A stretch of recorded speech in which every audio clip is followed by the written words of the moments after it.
All right, so just a quick video here on allergies and what you guys are doing to maintain it. So we moved up here 2.5 years ago in mid-Michigan, and 45 minutes north of where we were, exposed to some different types of weeds, grasses, shrubs, things like that, and just different.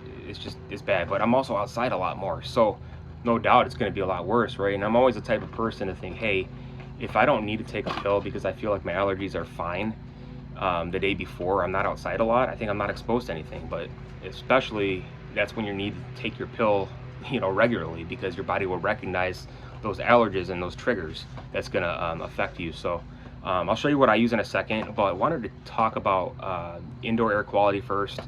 So what I like to do, of course, a lot of you are probably already doing this. You want to make sure that you have your ducts cleaned. I think that cost a couple $100. We got that when we moved in first. So that was one of the first things we had done. We had ducts cleaned. If you have carpet, we have mostly hardwoods.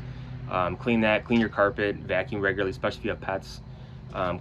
Replace your furnace filter, right? Every 3 months, I think you're supposed to. So we maintain that. We get pretty, high quality furnace filters, but there gets to be a lot of dust in here. We have hardwood floors, so it does collect a lot. But if you dust regularly, it's not too bad. So we take care of that pretty well. Now, make sure you want to keep your furniture clean too, because especially if your pets are on the furniture or whatever, that stuff will just collects, right? And then you're just breathing all that crap in. So you want to make sure you improve the air quality inside as much as possible.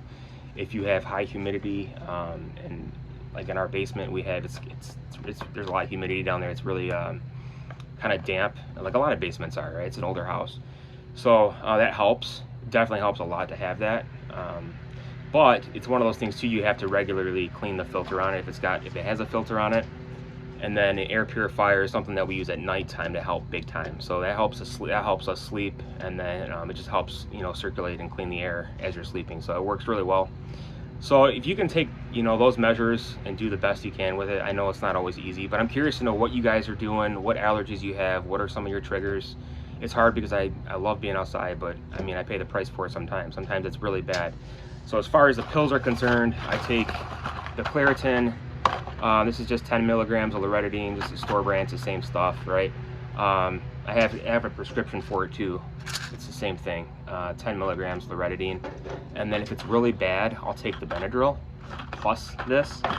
Depends on how bad it is. I don't like to take both of them. I don't think I need it, but regular maintenance and taking one pill is probably good depending on your situation. So as far as that's concerned, I take eye drops. This is Bosch & Lomb Aloe brand. This is just prescription. I mean, you can get a whole bunch of different over-the-counter, eye drops. But I use that when I'm outside a lot, and I notice my eyes are red or puffy underneath.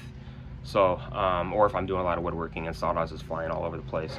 Now, as far as nasal sprays, Flonase works pretty well. You got to take this regularly. I take this, quite a bit. And then I do actually like this stuff better. This is Sinex Vicks Severe. So it's got that nasty smell to it, but it's working. So this stuff works really well, especially for congestion. And then I take something different for that. I take the pseudoephedrine. That stuff works really well if you have sinus congestion. If you get the head pressure, it's just miserable. Some days are just absolutely atrocious, especially as the seasons change in the wintertime, being cooped up so much. Now, regular maintenance. This is probably one of my favorite method of trying to help with allergies is using this Neomed sinus rinse. All right, so it's just saline packets. You can get a whole bunch of these on Amazon or at the store. They're pretty cheap. They're just saline. You pour it into this, and then you just flush it out on each side of your nose.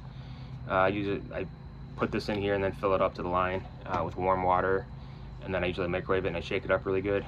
This stuff works really well at just an overall maintenance. Plus, it just feels like you can breathe a lot better. So that's pretty much what I do. I'm curious to know what you guys do and if you guys are doing anything different or if you're using some of the same methods. But let me know in the comments below, and stay tuned for more videos. We'll see you soon.